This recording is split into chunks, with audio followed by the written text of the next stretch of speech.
Hello friends, నిన్న మా అక్క వాళ్ళ ఇంటికి పోయిన తిమ్మయ్య గారిపల్లికి. నిన్న మధ్యాహ్నం 1:30 అప్పుడు. నిన్న సాయంత్రము మా అక్క బేడాలు పోసింది వడలకు. ఇంకా ఆ వడలకు బాగా మిక్సీకి వచ్చే బాగుండదు అని ఇద్దరం కూర్చొని రుబ్బుతూ ఉన్నాం. సాయంత్రం 8 గంటలప్పుడు, అది 7 అప్పుడు బయట రోలు వేసి ఇంకా ఇద్దరం రుబ్బేసాను. ఎందుకంటే బాగా రుబ్బితే టేస్టీగా ఉంటాయంట వడలు. గ్రైండర్కు మిక్సీకి ఇచ్చితే బాగుండవు అని చెప్పని ఆమెను రుబ్బుదాం రెడ్డమ్మ అని చెప్పేసి కింద పైన ఆమెను కూర్చొని మెత్తగా 2 నిమిషాలకే మెదిగిపోతున్నాయి. బాగా మంచి రోలు కాబట్టి బిన్న రుబ్బేసిన. రుబ్బి ఆమెను మా అక్కని, ఎందుకంటే ఆమె మాకన్నా పెద్దది కాబట్టి ఆమెకు అన్ని ఎక్స్పీరియన్స్ బాగా.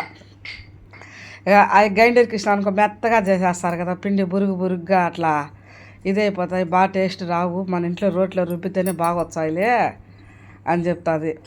మా బావ దోసపిండితో పాటు కూడా వడలు కూడా పిండి కూడా ఎత్తుకోపోతానని అవి కూడా ఆడించుకొని వస్తాను.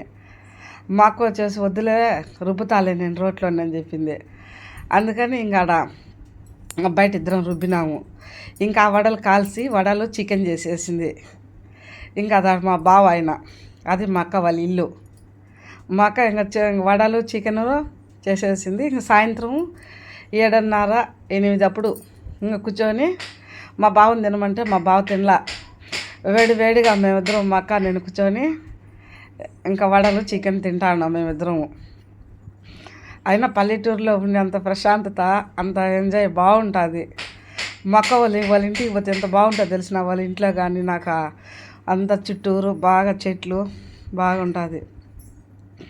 టౌన్లో ఏముంటుంది. నేనైతే పొద్దున్న 5కి లేచిన తెల్లవారుజాను మా అక్క వాళ్ళ ఇంట్లో చీకట్లో 5 గంటలకు లేచి బయట మంట వేసుకొని, మా బావ భగవద్గీత భలే చదువుతాడు ఆయన.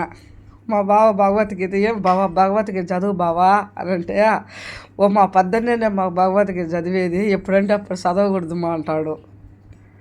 ఇంకా మా అక్క నేను కూర్చొని ఇద్దరం వడలు చికెన్ తింటున్నాం. మా బావ మీరిద్దరు తినండి అక్క చెల్లెలు అని అంటాడు. కానీ మా బావ ఏమన్నాడు, మీరిద్దరు అక్క చెల్లెలు ఎట్టయినా చేసుకోండి, మీకు నచ్చినట్టు